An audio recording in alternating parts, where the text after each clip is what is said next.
여러분 안녕하십니까? 오늘 제가 들려드릴 이야기는 2012년 추운 겨울 의정부의 한 재개발 지역에서 일어난 실화입니다. 75세 김장미 할머니 30년을 혼자 사셨습니다. 그중 마지막 9년은 고작 3명이 앉으면 꽉 차는 단칸방에서 당뇨, 고혈압, 파킨슨병을 앓으시면서도 아무도 찾지 않는 그 좁은 방에서 홀로 세월을 견디셨습니다. 2012년 1월 2일 아침, 요양보호사가 할머니 방문을 열었을 때 그곳엔 말로 표현할 수 없는 참혹한 광경이 펼쳐져 있었습니다. 범인은 누구였을까요? 왜 이런 일이 일어났을까요? 의정부 경찰서 강력 5팀은 20일간의 집요한 추적 끝에 전혀 예상치 못한 진실과 마주하게 됩니다. 이 사건은 단순한 범죄 이야기가 아닙니다. 우리 사회의 외로운 어르신들 그리고 방황하는 젊은이들에 대한 우리 모두의 이야기입니다. 지금부터 시작합니다. 먼저 여러분께 김장미 할머니에 대해 말씀드려야겠습니다. 할머니는 1937년생으로 이 사건이 일어났을 때 75세셨습니다. 30년 전, 그러니까 1980년대 초반에 남편과 이혼하셨습니다. 당시만 해도 이혼이 흔치 않던 시절이었죠. 남편은 이후 외국으로 이민을 갔고 할머니께는 자녀가 없었습니다. 형제자매도 없고 친척이라곤 지방에 사는 조카 한 명뿐. 하지만 그 조카와도 연락이 끊긴 지 오래였습니다. 할머니가 사신 곳은 의정부 기찻길 뒤편의 재개발 지역. 낡은 구옥들이 즐비하고 월세방, 원룸, 여관들이 모여있는 그런 동네였습니다. 할머니의 집은 성인 3명이 앉으면 꽉 차는 작은 방 하나, 싱크대 옆에 커튼을 치면 그게 화장실, 그게 전부였습니다. 재개발이 진행되면서 이웃 할머니들은 하나둘 이사를 가셨습니다. 그나마 이야기를 나누던 분들도 뿔뿔이 흩어지셨죠. 그렇게 할머니는 더욱더 혼자가 되어 가셨습니다. 하지만 할머니에게도 단 한 명의 방문자가 있었습니다. 요양보호사 양영수씨. 할머니는 당뇨와 고혈압 그리고 파킨슨병을 앓고 계셨습니다. 파킨슨병, 여러분도 아시다시피 손이 떨려서 일상생활이 힘든 병입니다. 혼자서는 식사도 옷 입기도 힘드셨던 할머니. 양영수씨는 정기적으로 할머니를 찾아와 간호를 해드렸습니다. 그게 할머니에게는 유일한 사람과의 접촉이었습니다. 2011년 12월 31일, 그 해의 마지막 날이었습니다. 양영수씨는 평소와 다름없이 할머니를 찾아갔습니다. 할머니는 빨간색 니트와 바지를 입고 계셨고 특별한 이상은 없어 보였습니다. 양씨는 할머니를 돌보고 저녁 무렵 집으로 돌아갔습니다. 그게 할머니를 본 마지막이었습니다.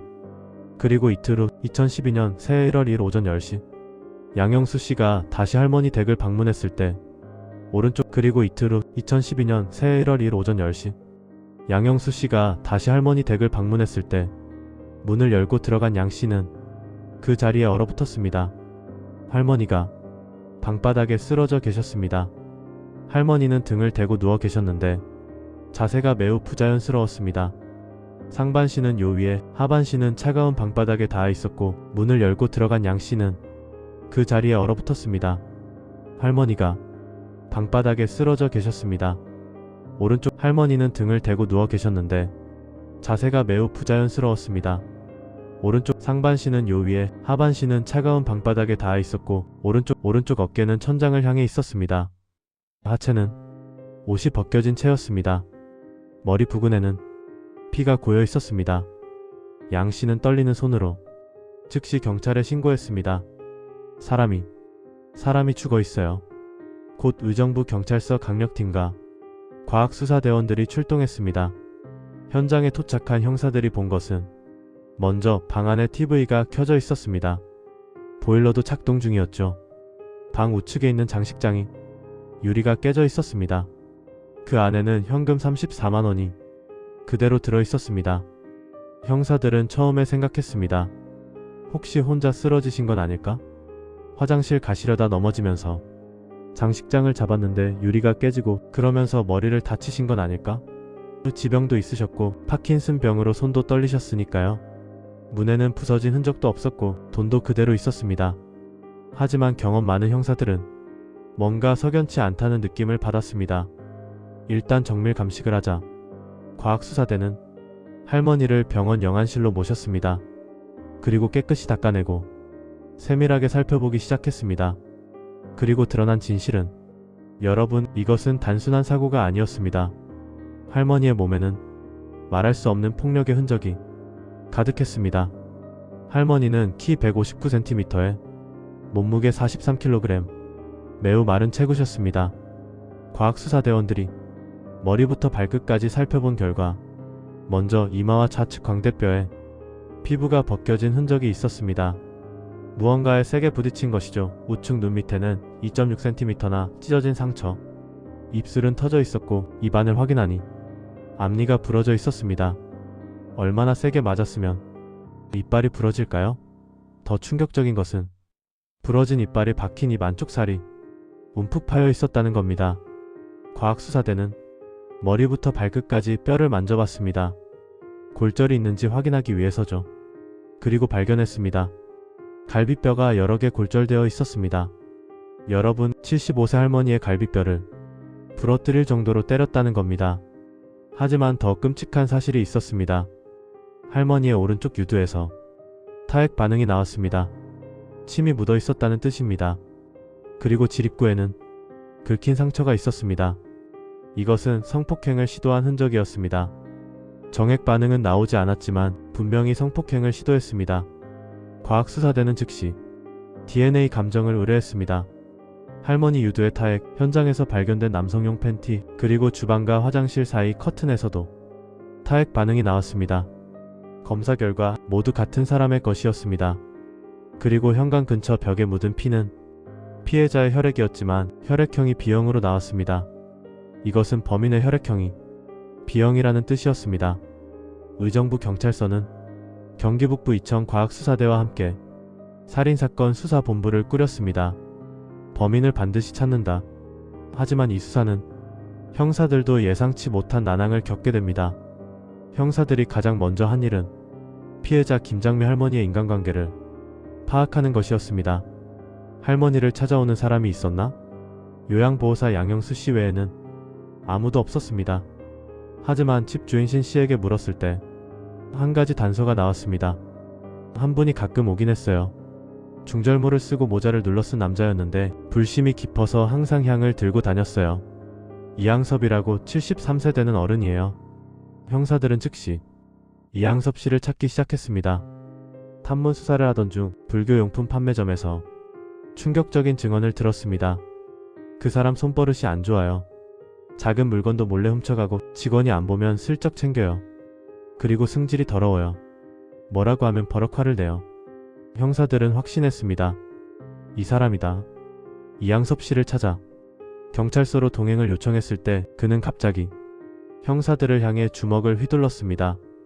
뭐야? 왜 나를 데려가? 형사들은 더욱 확신했습니다. 그리고 그의 옷을 확인했을 때 옷에 피가 묻어 있었습니다. 신발에도 피가 묻어 있었습니다. 이거 뭐야? 이 피는 어떻게 된 거야? 형사들은 그를 경찰서로 데려왔고 즉시 혈액 검사를 실시했습니다. 결과가 나왔습니다. B형. 현장에서 나온 혈액형과 일치했습니다. 형사들은 환호했습니다. 잡았다. 3일 만에 끝났어. 조사실로 이양섭 씨를 데려가 본격적인 조사에 들어갔습니다. 김장미 할머니를 알아? 김장미? 누구요? 모르는데요. 거기 단칸방에 사시는 할머니 있잖아. 당신 자주 갔다 왔다 했잖아. 얼굴만 몇 번 본 거 전부예요. 집에 들어가 본 적도 없어요. 저 진짜 몰라요. 형사들은 결정적 증거를 기다렸습니다. DNA 감정 결과. 국립과학수사연구원에서 감정 결과가 도착했습니다. 봉투를 뜯는 형사의 손이 떨렸습니다. 불일치. DNA가 일치하지 않았습니다. 이럴 수가. 혈액형은 우연히 일치한 것이었습니다. 옷에 묻은 피도 다른 일로 묻은 것이었죠. 형사들은 다시 원점으로 돌아갔습니다. 벌써 사건 발생 5일째. 단서는 막막했습니다. 처음부터 다시 시작하자. 형사들은 다시 기본으로 돌아갔습니다. 이 사건의 핵심은 뭘까? 그것은 바로 면식범이냐 비면식범이냐였습니다. 아는 사람이 범행을 저질렀다면 할머니가 문을 열어줬을 것입니다. 하지만 모르는 사람이라면 어떻게 안으로 들어갔을까요? 요양보호사 양용수 씨의 증언에 따르면 할머니는 항상 대문을 잠그고 방문도 잠그는 습관이 있었습니다. 혼자 사시니 당연한 일이었죠. 하지만 집주인 신 씨를 다시 조사하던 중 중요한 사실이 드러났습니다. 아, 맞다. 12월 31일 날 할머니한테 말씀드렸어요. 쌀 배달 온다고 문 잠그지 말라고요. 형사들의 눈이 번쩍 떴습니다. 그럼 그날 문이 열려 있었다는 거네요? 네, 그렇죠. 배달 기사가 들어가야 하니까요. 이것은 수사의 방향을 완전히 바꾸는 단서였습니다. 문이 열려 있었다면 아무나 들어올 수 있었던 겁니다. 형사들은 즉시 현장 주변 CCTV를 분석했습니다. 12월 31일 오후 8시 44분 한 배달 차량이 할머니 집 앞을 지나가는 게 보였습니다. 이 차를 추적하자 차량에 적힌 농협 이름을 확인하고 그 농협을 찾아갔습니다. 12월 31일 날 이 주소로 쌀을 배달한 기사가 누구죠? 택배 기사를 찾아 만났습니다. 아, 그날 기억나요? 연말이라 배달이 너무 많아서 거기가 마지막이었어요. 혹시 이상한 점은 없었나요? 이상한 점이요? 기사는 잠시 생각하더니 말했습니다. 그래요. 처음에 아무리 불러도 대답이 없었어요. 김장미 씨, 쌀 배달 왔어요. 김장미 씨, 쌀 배달이요. 여러 번 불렀는데 대답이 없다가 마지막에 들렸어요. 거기 놓고 가세요. 그런데 그게 남자 목소리였어요. 형사들은 서로 얼굴을 마주봤습니다. 남자 목소리라고? 네, 분명히 남자 목소리였어요. 나이는 잘 모르겠지만 젊은 남자 같았어요. 그 시간이 정확히 언제였죠? 배달차가 8시 44분에 지나갔으니까 그 4, 5분 전이면 8시 40분쯤 됐을 거예요. 형사들은 드디어 범행 시간대를 특정했습니다. 2011년 12월 31일 오후 8시 40분 이후 그리고 1월 2일 오전 10시 발견되기 전까지 그 사이 CCTV를 확인했지만 오가는 사람이 거의 없었습니다. 연말이라 추운 겨울, 재개발 지역이라 썰렁했습니다. 그렇다면 이 일대에 사는 사람들을 조사해야 한다. 원룸, 여관, 월세방, 이 근처에 사는 모든 남자들을 전수조사한다. 하지만 여러분, 이게 말처럼 쉬운 일이 아닙니다. 수백 명이 사는 지역에서 범인을 찾는 것은 마치 모래사장에서 바늘 찾기와 같았습니다. 사건 발생 10일째, 그리고 15일째, 형사들의 표정은 날이 갈수록 어두워졌습니다. 강력 5팀은 총력전을 펼쳤습니다. 첫째, 통신수사. 8시 40분 전후 그 지역 기지국을 통한 모든 통신 기록을 확보했습니다. 무려 2만 건. 형사들은 밤낮 없이 그 2만 건의 기록을 분석했습니다. 둘째, 약국 수사. 혹시 12월 31일 이후 손에 상처가 있어서 밴드를 사간 남자가 있나요? 셋째, 전수조사. 혼자 사는 남자, 변태 성향자로 알려진 사람, 성범죄 전과자들 한 명 한 명 찾아가 구강 채취를 요청했습니다. 아저씨, 구강 채취 좀 합시다. 뭐? 날 범인으로 보는 거야? 난 아무것도 안 했어. 아니에요. 혹시 모르니까 주민들 전부 조사하는 거예요. 싫어. 왜 내가 그걸 해야 해? 형사가 차분하게 말합니다. 아저씨, 입장을 바꿔서 생각해보세요. 내가 형사고 아저씨가 주민이에요. 아무 일도 안 한 주민인데 구강 채취를 거부하면 형사 입장에서 의심스럽지 않겠어요? 하지만 구강 채취를 하면 DNA가 불일치하면 아무 문제 없는 거예요. 아저씨를 보호하는 거기도 해요. 그렇긴 하네. 이런 식으로 수백 명을 설득하고 검사했습니다. 하지만 결과는 모두 불일치. 15일째 되던 날 형사들은 지쳐갔습니다. 도대체 이 범인은 어디 있는 거야? 그때 누군가 제안했습니다. 택시 기사들한테 물어보는 건 어때? 혹시 그날 밤 수상한 사람을 태운 기사가 있을 수도 있잖아. 좋은 생각이야. 의정부에서 영업하는 모든 택시 기사들에게 문자 메시지를 보냈습니다. 12월 31일 오후 8시 40분 이후 의정부 재개발 지역에서 수상한 행동을 한 승객, 불안한 표정의 승객, 옷에 피가 묻은 승객을 태우신 적이 있으시면 의정부 경찰서로 연락 주십시오. 무려 1170대의 택시에 이 문자가 발송됐습니다. 형사들은 기다렸습니다. 하루가 지나고 이틀이 지났습니다.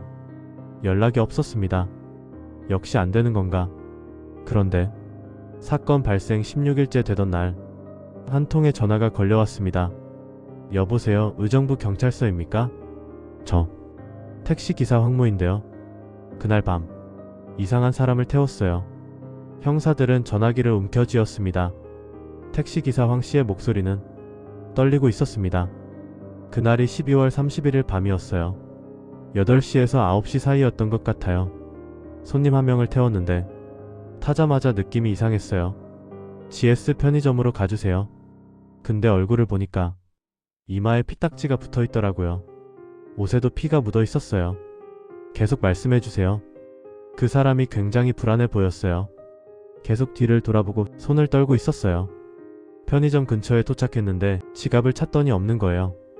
기사님 죄송한데 편의점에서 현금 인출해서 드릴게요. 그래서 기다렸는데 편의점 근처에 차를 세웠더니 갑자기 문을 열고 뛰어내려서 그냥 도망가더라고요. 야, 택시비. 쫓아가려고 했는데 옷에 피도 묻고 해서 기분이 찝찝하더라고요. 택시비가 5,000원 정도였는데 그냥 포기했어요. 그 사람 인상차기를 자세히 말씀해주세요. 20대 후반에서 30대 초반으로 보였어요. 키는 170cm 정도? 뿔테 안경을 쓰고 있었고 머리는 바짝 밀었는데 밤송이처럼 삐죽삐죽 다듬지 않은 스포츠 머리였어요. 형사들은 즉시 몽타주를 만들었습니다. 이 제보를 바탕으로 형사들은 다시 뛰기 시작했습니다. CCTV를 다시 확인했습니다. 그리고 발견했습니다. 오후 8시 50분경 한 남자가 원룸 단지 쪽으로 뛰어가는 모습이 포착됐습니다. 저 사람이다. 인상착의가 일치했습니다. 강력 5팀 형사들은 그 원룸 단지를 집중 수색했습니다. 1층부터 시작했습니다. 문을 두드리며 한 명씩 확인했습니다. 혹시 이렇게 생긴 사람 아세요? 2층, 3층.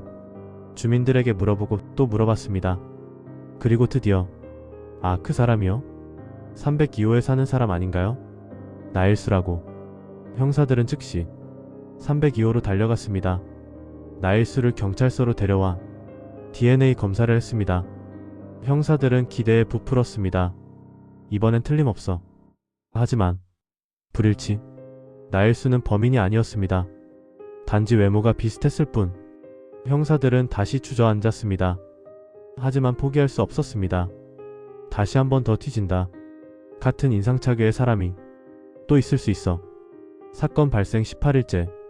형사들은 다시 그 원룸 단지를 뒤지기 시작했습니다. 그리고 1층 아무것도 없다. 2층 아무것도 없다. 형사들은 지쳐가고 있었습니다.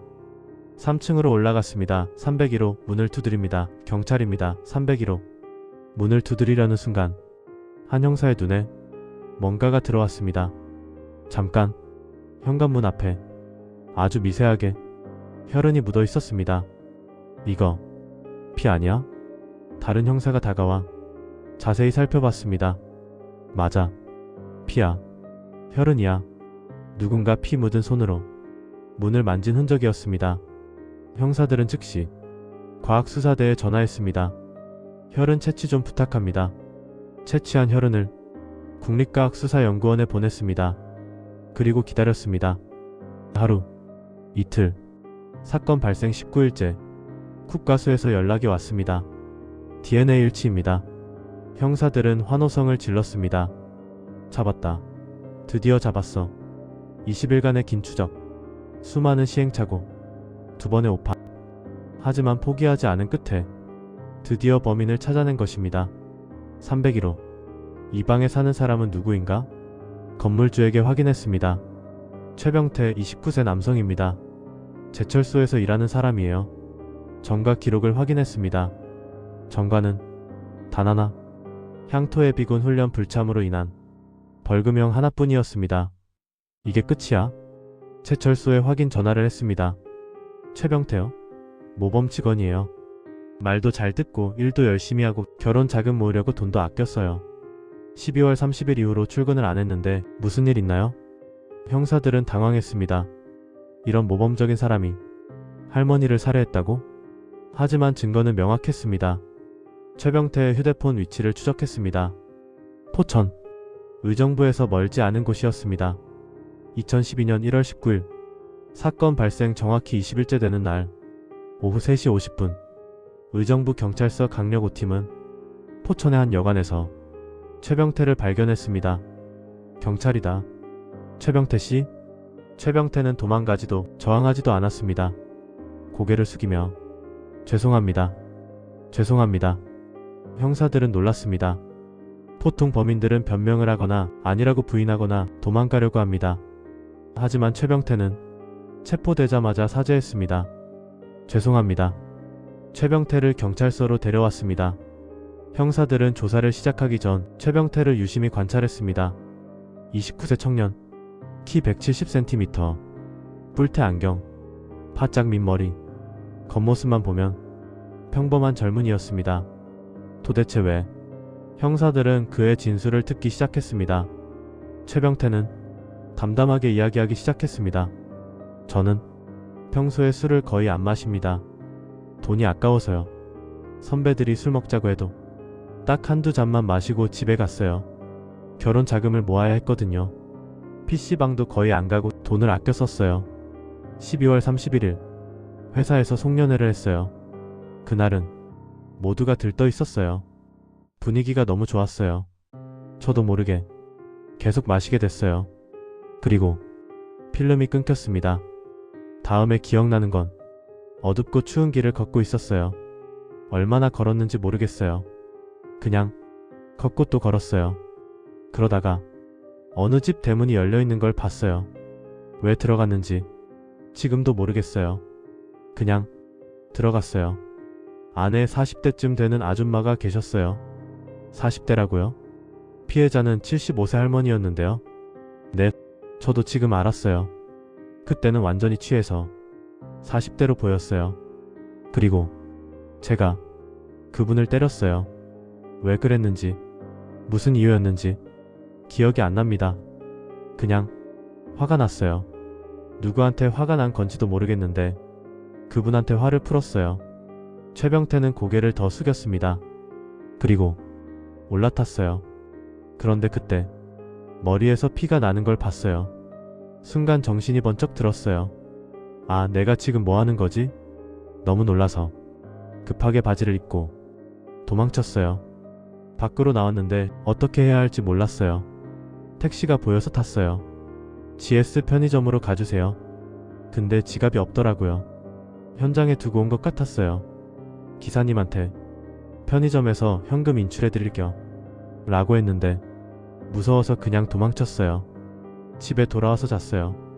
아침에 일어났는데 제가 입은 옷이 이상했어요. 제 바지에 회색 추리닝을 입고 있더라고요. 나중에 안 건데 그게 그분 옷이었던 거예요. 가만히 생각해보니까 제가 큰일을 저지른 것 같았어요.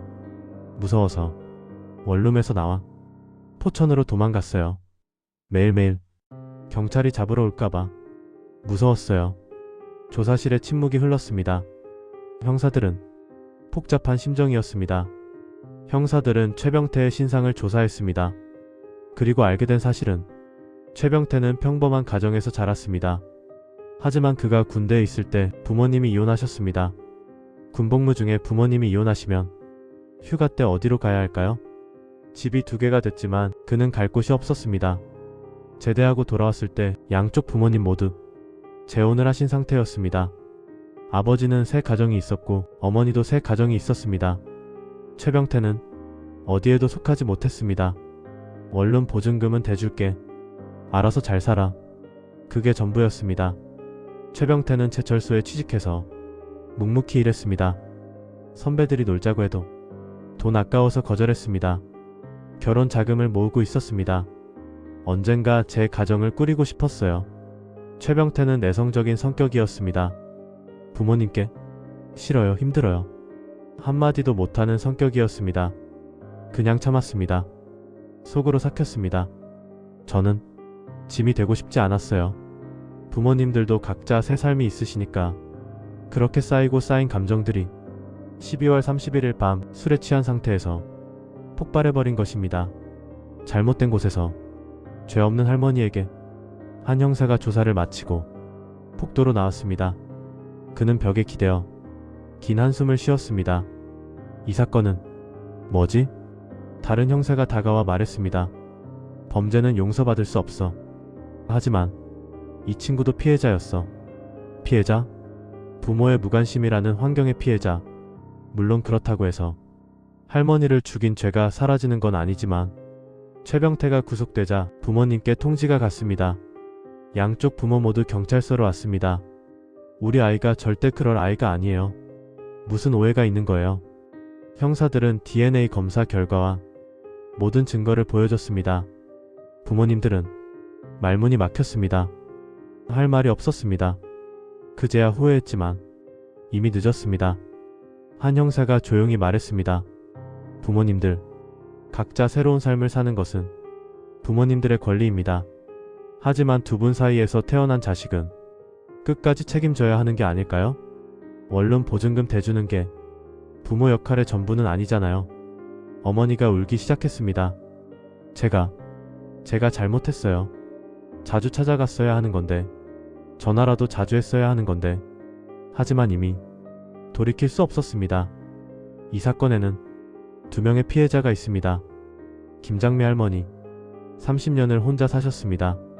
남편과 이혼 후 자녀도 없이, 친척도 없이 홀로 세월을 견디셨습니다. 마지막 9년은 고작 3명이 앉으면 꽉 차는 단칸방에서 당뇨, 고혈압, 파킨슨병으로 손이 떨리시면서도 묵묵히 하루하루를 살아가셨습니다. 유일하게 찾아오는 사람은 요양보호사뿐. 2011년 12월 31일 밤 문을 잠그지 않은 채 혼자 계신 방에 술 취한 청년이 들어왔고 그렇게 삶을 마감하셨습니다. 최병태, 29세 청년. 부모의 이혼과 재혼으로 갈 곳을 잃었습니다. 말 못하는 성격 탓에 힘들다는 말 한마디 못하고 혼자 참아왔습니다. 성실하게 일하며 결혼 자금을 모았습니다. 하지만 내면에 쌓인 외로움과 분노가 술이라는 촉매를 만나 돌이킬 수 없는 범죄로 폭발했습니다. 최병태는 폭행치사와 강간미수 혐의로 기소되었습니다. 재판부는 다음과 같이 판결했습니다. 피고인은 술에 취했다는 이유로 75세 할머니를 잔혹하게 폭행하고 성폭행을 시도했습니다. 피해자는 평생 외롭게 살다가 참혹하게 생을 마감했습니다. 이는 결코 용서받을 수 없는 범죄입니다. 다만 피고인이 범행 직후부터 깊이 반성하고 있는 점, 계획적 범행이 아닌 우발적 범행인 점, 피고인 또한 어려운 환경에서 자란 점을 참작하여 징역 9년을 선고합니다. 사건을 수사한 강력 5팀 형사들은 이 사건을 평생 잊지 못할 것입니다. 우리가 범인을 잡긴 했는데 뭔가 씁쓸하네요. 그러게, 이 사건은 누가 잘못했다고 딱 잘라 말할 수가 없어. 여러 가지가 얽혀서 부모가 자식을 제대로 돌봤다면, 누군가 할머니를 자주 찾아갔다면 이런 일이 안 일어났을 텐데. 여러분, 이 사건은 2012년에 일어났습니다. 지금으로부터 13년 전입니다. 최병태는 9년형을 선고받았으니 아마 이미 출소했을 것입니다. 그가 지금 어떻게 살고 있을지, 새로운 삶을 살고 있기를 바랍니다. 하지만 이 사건이 우리에게 던지는 질문은 여전히 유효합니다. 첫 번째, 외로운 어르신들. 대한민국에는 김장미 할머니처럼 혼자 사시는 어르신들이 수없이 많습니다. 자녀가 없거나 자녀가 있어도 연락이 끊긴 채 홀로 세월을 견디시는 분들. 우리는 이분들에게 관심을 갖고 있나요? 옆집 어르신이 며칠째 소식이 없는지 확인하고 있나요? 두 번째, 방황하는 청년들. 최병태처럼 부모의 무관심 속에 혼자 살아가는 젊은이들이 우리 주변에 얼마나 많을까요? 겉으로는 멀쩡해 보이지만 내면의 상처를 안고 힘겹게 버티는 청년들. 우리는 이들에게 손을 내밀고 있나요? 세 번째, 부모의 책임. 이혼은 부부의 권리입니다. 재혼도 개인의 선택입니다. 하지만 그 사이에서 태어난 자식은 끝까지 책임져야 하는 게 아닐까요? 보증금만 대주는 게 부모의 역할은 아닙니다. 진심 어린 관심, 따뜻한 전화 한 통, 힘들지? 괜찮아? 라는 말 한마디가 자식의 인생을 바꿀 수 있습니다. 이 사건은 한 개인의 범죄가 아닙니다. 우리 사회가 외로운 사람들에게 무관심했기 때문에 일어난 비극입니다. 김장미 할머니께서 조금 덜 외로우셨다면, 최병태가 조금 덜 외로웠다면 이 비극은 막을 수 있지 않았을까요? 고인의 명복을 빕니다. 그리고 이 사건을 통해 우리 모두가 주변의 외로운 이웃들에게 조금 더 관심을 갖게 되기를 바랍니다. 여러분의 작은 관심이 누군가의 생명을 구할 수 있습니다. 이 영상이 의미 있으셨다면 좋아요와 구독 부탁드립니다. 그리고 댓글로 여러분의 생각을 나눠주시면 감사하겠습니다. 우리 사회의 외로운 이웃들을 위해 우리가 할 수 있는 일이 무엇인지 함께 이야기 나눠봅시다. 다음 영상에서 뵙겠습니다. 감사합니다.